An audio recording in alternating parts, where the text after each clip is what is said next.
Hello everybody, this then is the next video beginning on page 10 of your close reading and annotation of Blood Brothers. So we're resuming here then where the narrator exits to re-enter as a gynecologist. Now this is another of the really notable examples of that self-conscious multi-rolling, that Brechtian feature that we talked about, where William Russell, instead of hiding the fact that he's got one actor playing two parts, draws our attention to it by making a joke of it, which in itself also links to the spas, the idea of fun, as well. So, Mrs. Johnstone says, "What are you doing here? The milk bill's not due till Thursday." And the gynecologist produces a listening funnel and says, "Actually, I've given up the milk round and gone into medicine. I'm your gynecologist." And of course, the further part of the joke is the fact that Mrs. Johnstone simply accepts that rather than running away, which I think would be a fairly rational response in that situation. But he begins to examine her and says, "Okay, Mummy, let's have a little listen to the baby's ticker, shall we?" And she says, "I was dead worried about having another baby, you know, Doctor.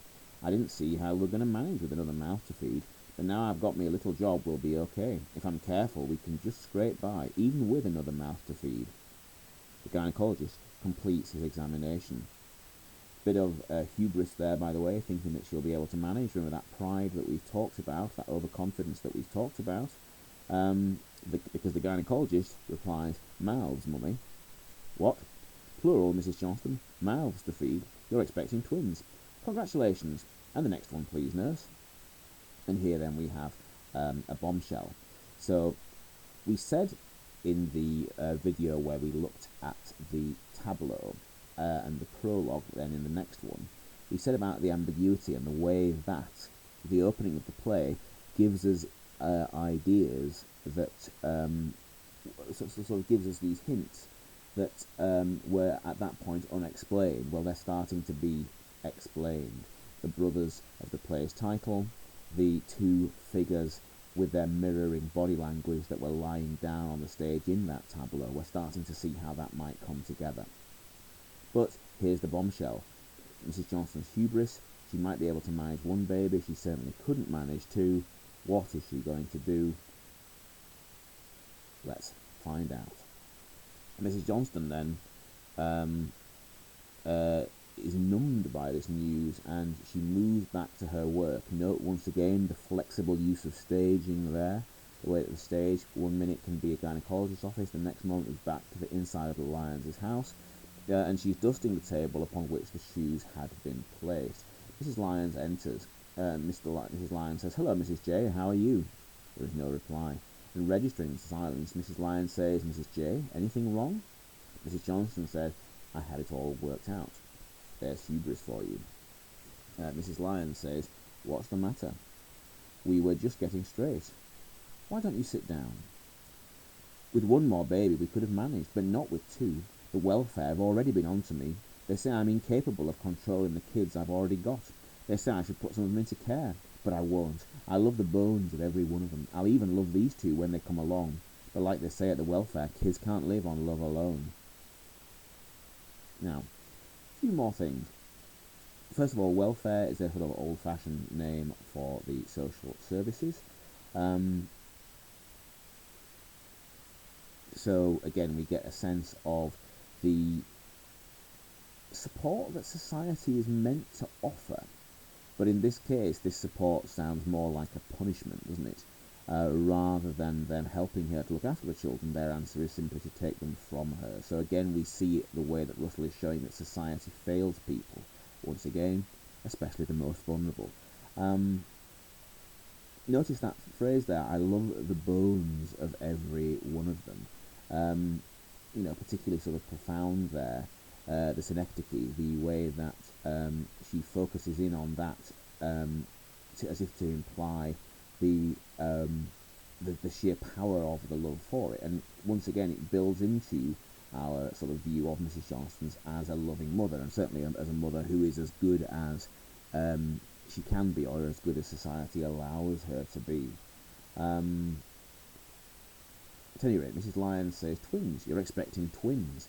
And a narrator enters, and that's significant. If we think back a moment to when the narrator entered before, it was when the shoes were on the table on page 9, at a fateful moment with a superstition for bad luck. We see it again now. The narrator enters. Fateful moment. It's on one of these turning points that the fate of these characters is going to be defined. He enters and he gives this one quatrain. He says, "How quickly an idea planted can take root and grow into a plan. The thought conceived in this very room grew surely as a seed in a mother's womb." Not merely then does he enter and reflect upon this moment in the tradition of the Greek chorus that we mentioned before, but once again, the fact that he's speaking in verse, the fact that it's in these rhyming couplets gives us this heightened sense of intensity, and it emphasizes the significance of this moment. And then the narrator exits. So we have this short but very sort of very kind of powerful visit. And Mrs. Lyons, almost inaudibly, says, "Give one to me." What? Mrs. Lyons, containing her excitement, so in other words, gradually building them through this scene, says, "Give one of them to me." "Give one to you?" "Yes, yes." Mrs. Lyons takes it almost as a joke and says, "But you can't just..." Mrs. Lyons says, "When are you due?" Well, about... "Oh, but Mrs... Quickly, tell me, when are you due?" "July," he said, "the beginning of..." "July? And my husband doesn't get back till the middle of July. He need never guess." And here then is the start of this plan. This is the point at which they are going to, as it were, try to escape fate, where they're going to take this boy born into the working class, transplant him into this middle class family, and as we said, in tragedy, as soon as you start to try and escape the bounds of the fate into the destiny into which you were born, then you have significant problems. Mrs. Johnstone, amused, says, "Oh, it's mad." Mrs. Lyons, really starting to get up ahead of steam now, says, "I know it is. It's mad, but it's wonderful. It's perfect. Look, you're what, 4 months pregnant, but you're only just beginning to show, so I'm 4 months pregnant, and I'm only just beginning to show." She grabs a cushion and arranges it beneath her dress. Look, I could have got pregnant just before he went away, but I didn't tell him in case I miscarried. I didn't want to worry him whilst he was away. But when he arrives home, I tell him we were wrong. The doctors were wrong. I have a baby, our baby. Mrs. Johnstone, it will work. It will, if only you'll..."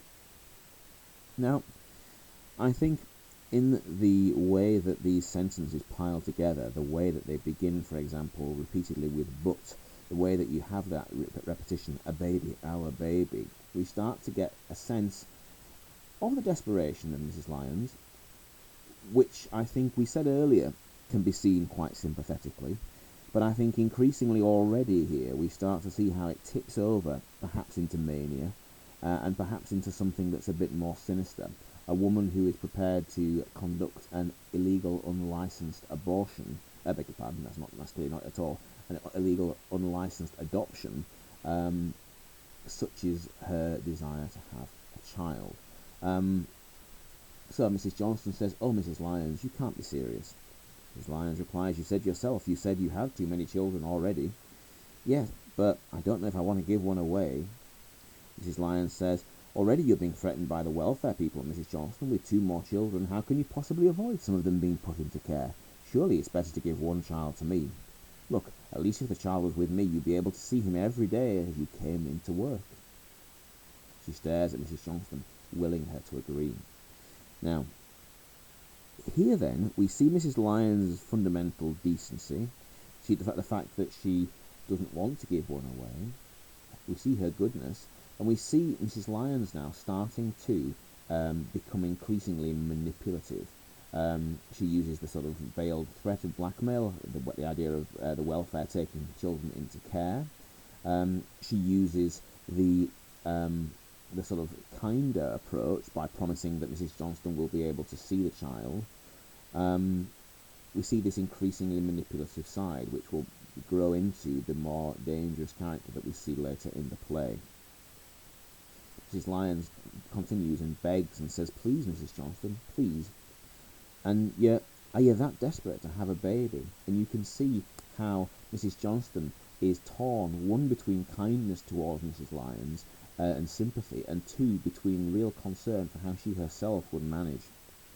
Now, there's a powerful little song that comes on here, which I think is probably meant to give us some sympathy for Mrs. Lyons, but in practice I think it probably doesn't really help a great deal. But she sings rather sadly.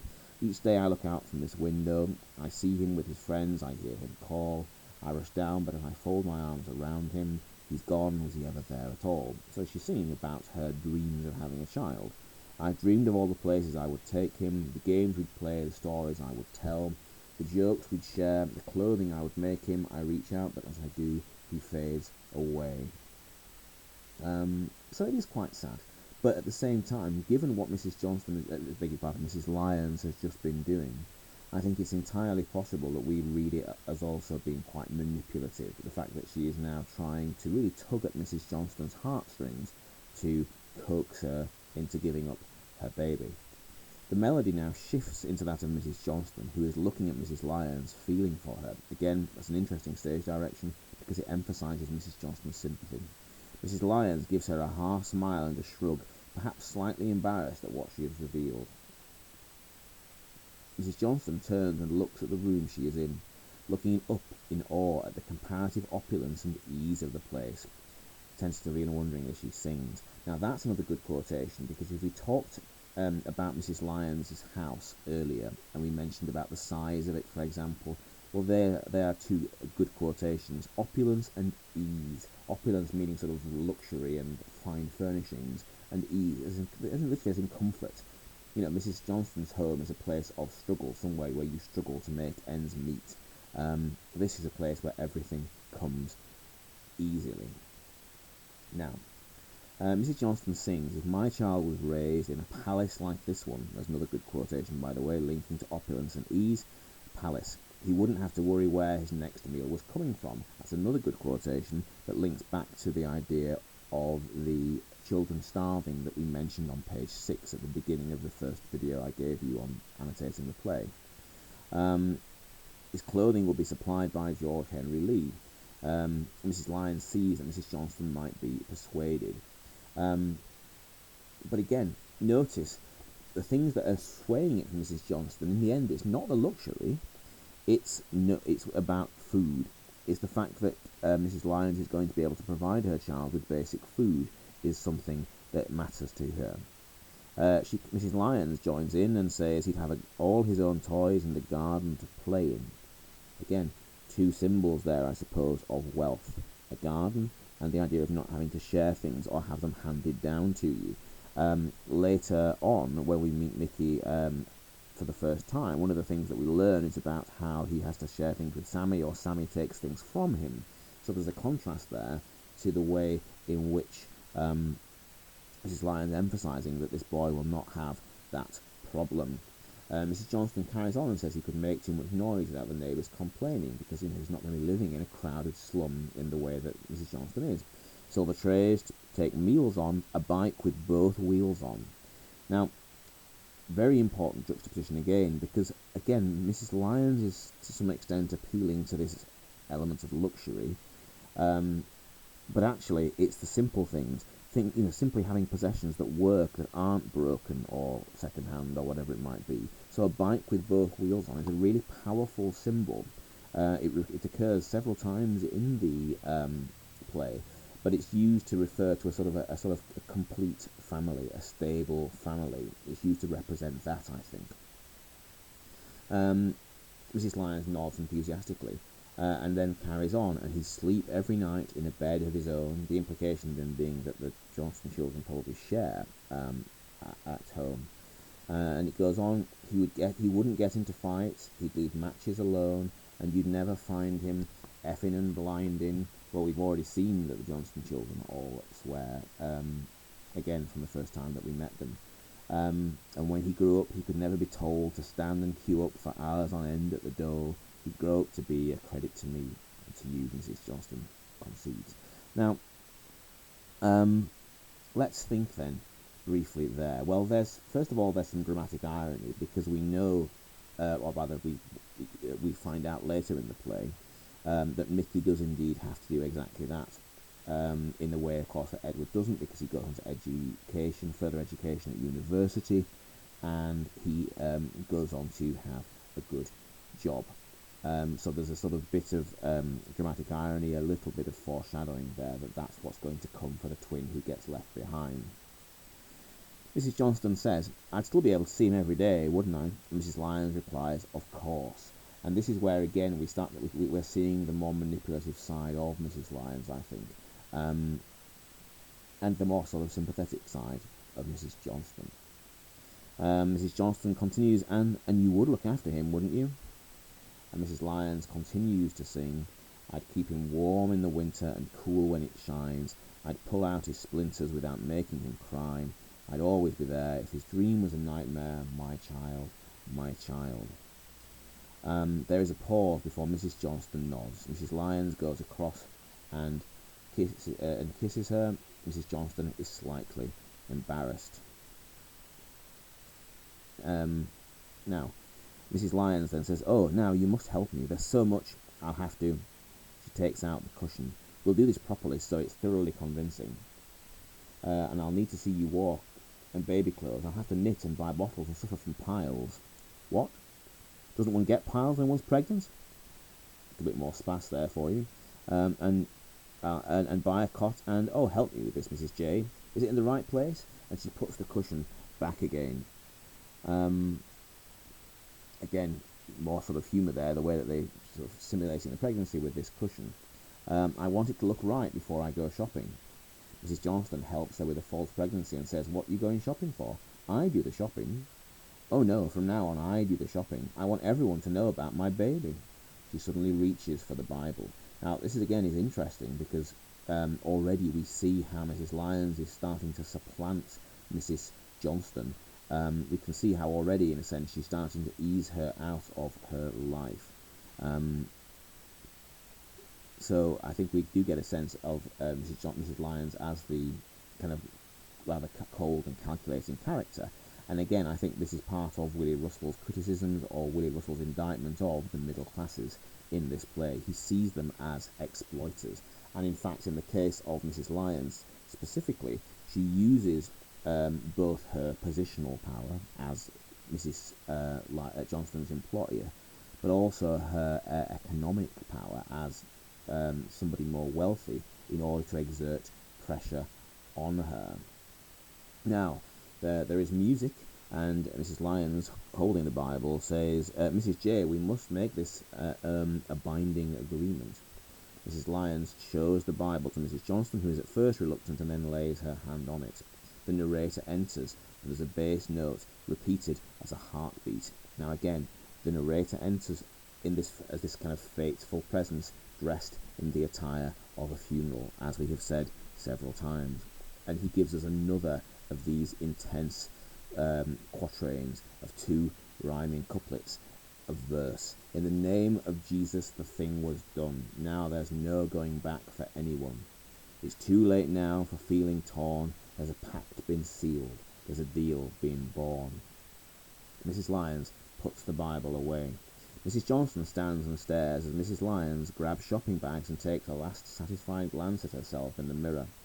Mrs. Johnstone, who can't really understand what she's being sort of pressured into, says, "Why did we have to do that?" Mrs. J, "Nobody was to ever know. Therefore, we have to have an agreement." Mrs. Johnstone nods, but is still uncomfortable. "Right, I shan't be long. Bye." And Mrs. Lyons exits. Mrs. Johnstone stands alone, afraid. The heartbeat grows in intensity. So we start to see, I think, that Mrs. Johnstone is already beginning to realise what she's got herself into, and already beginning to regret it. The narrator speaks again and says how swiftly those who've made a pact can come to overlook the fact, or wish the reckoning to be delayed. But a debt is a debt and must be paid. So it's another of these quatrains that sort of dot this scene. Again, it all links to what we were talking about in terms of the alienation, the way that it's emphasising the theatricality, but at the same time also borrowing slightly from that Greek tradition of commenting on the action. And finally, at the end of this speech by the narrator, it introduces this crucial motif that will come up again and again in this play. A debt is a debt and must be paid. Is linked to the wider theme of consequences. But yes, this idea that a debt is something that you cannot escape from, in the same way that you cannot escape from the consequences of your action. Mrs. Johnstone and Mrs. Lyons have tried to go against fate, and they will be punished for it. So at that note, on page 16, we will pause it for the present time and pick this up in the next video. Thank you very much.